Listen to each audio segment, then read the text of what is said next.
I'm going to show you exactly how I make my net worth spreadsheet from scratch so that you can make your own, customize it the way you want, and really use it as a tool for financial success. What's up, guys? Welcome back. If you're new here, my name is Brad. I make videos with tips and motivation on how to get out of debt, how to stay positive, and follow my journey to financial independence. If that sounds like something that might be your thing, consider subscribing, hit that bell notification so you get told every single time I release a video or go live. Today's video comes from one of my viewers and subscribers, and those are the videos that I love to make the most because it's the ones I feel like I'm really helping you.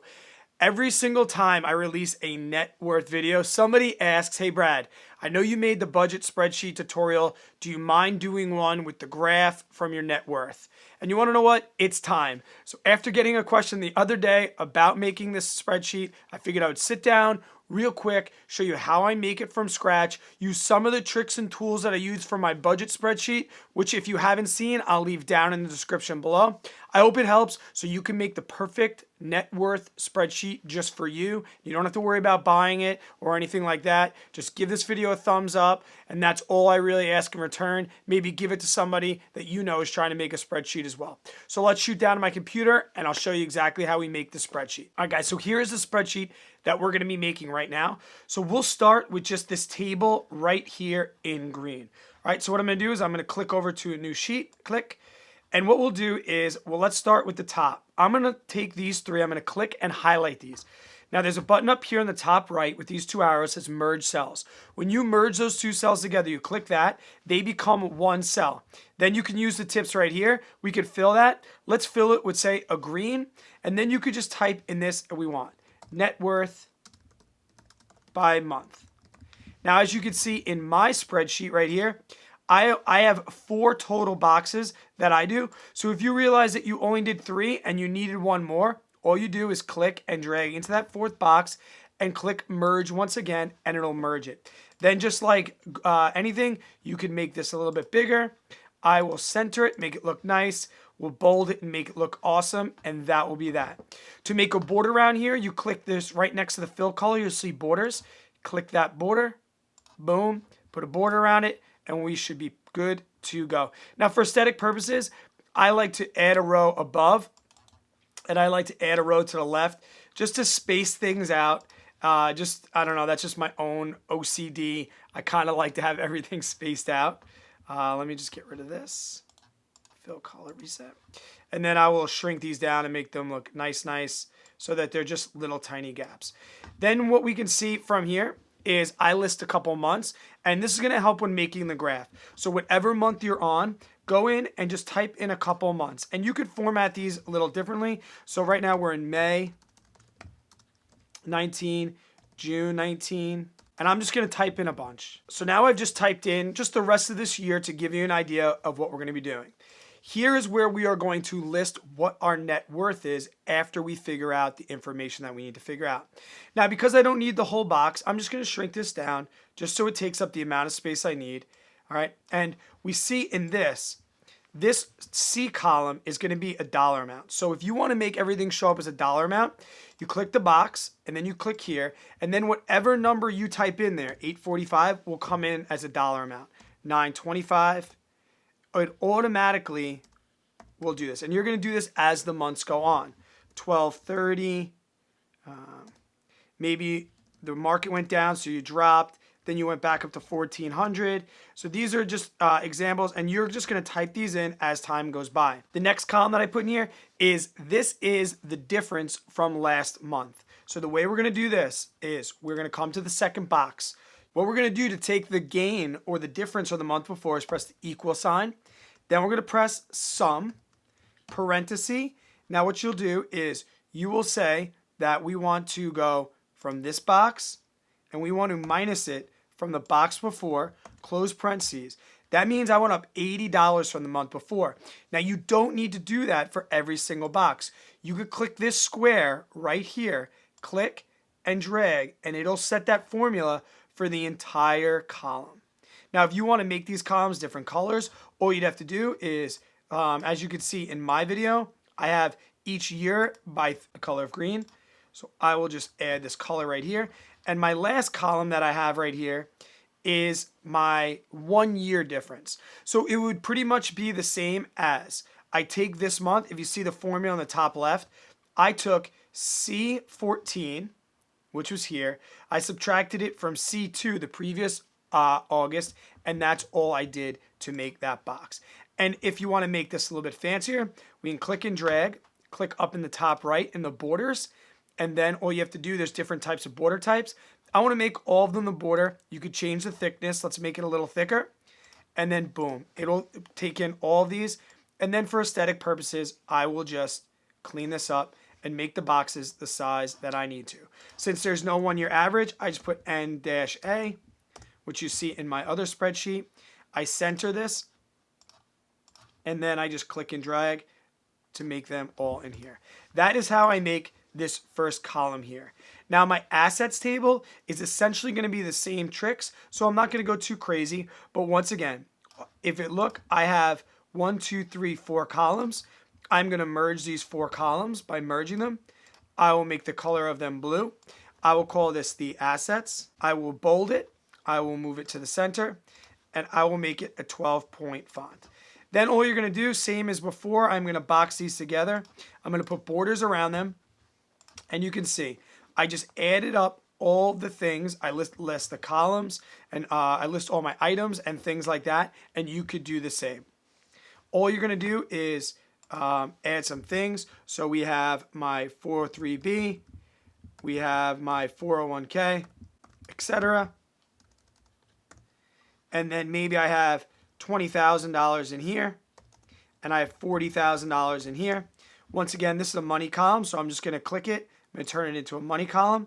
And then I want to merge these 2 boxes, and I'll just put in this box here, total. I'll bring it to the right so it's aesthetically pleasing for me. Then to sum this up, same thing, equal sign, parentheses. I want to sum up, open parentheses. I will click, and I will pull down this whole column, close parentheses. That will sum up my total assets. And you can say total assets if you want, total assets. You'll do the same for your liabilities. So maybe I'm going to merge some columns here. Quick merge. Let's call this column red because those are bad things. Liabilities. I once again will pull this towards the center. I will make it bold. And maybe we have our student loan. Okay. And that student loan has $50,000 on it. So once again, I will just box these out, put borders around them.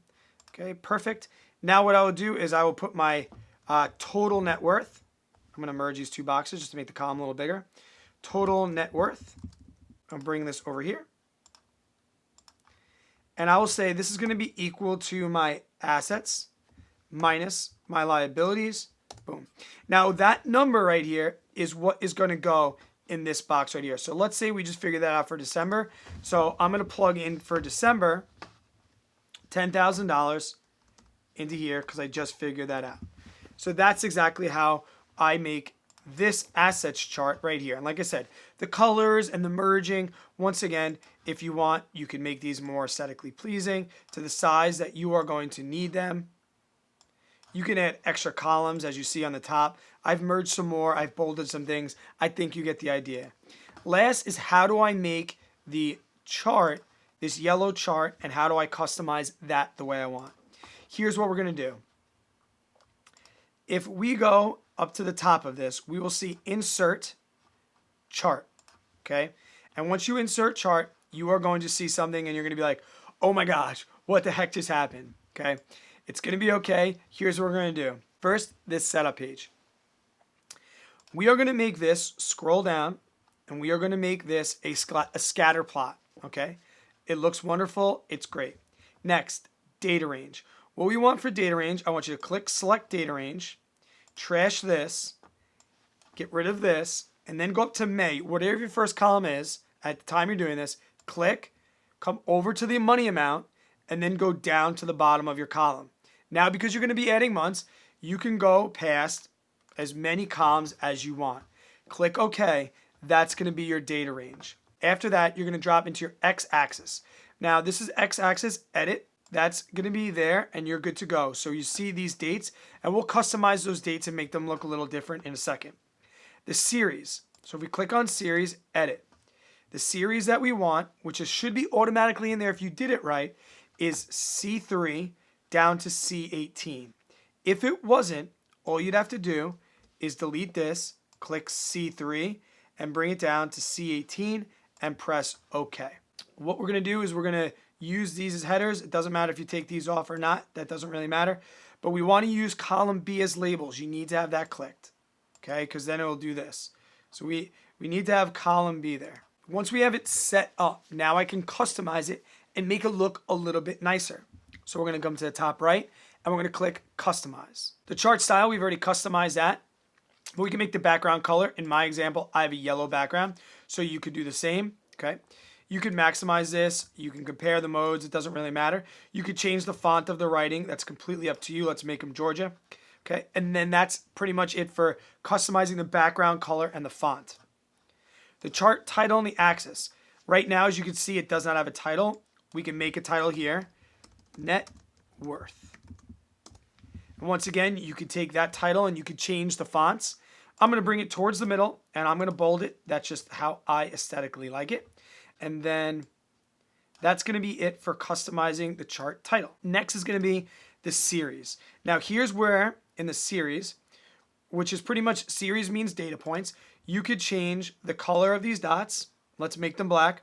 You could change their size. You can make them really big. You can make them really small. You can make them different shapes. You can make them triangles. You can make them diamonds. But as you do that, you might need to make them a little bit bigger. So let's leave them as diamonds. Diamonds look cool. What you're going to want to do next is you're going to want to click trend line.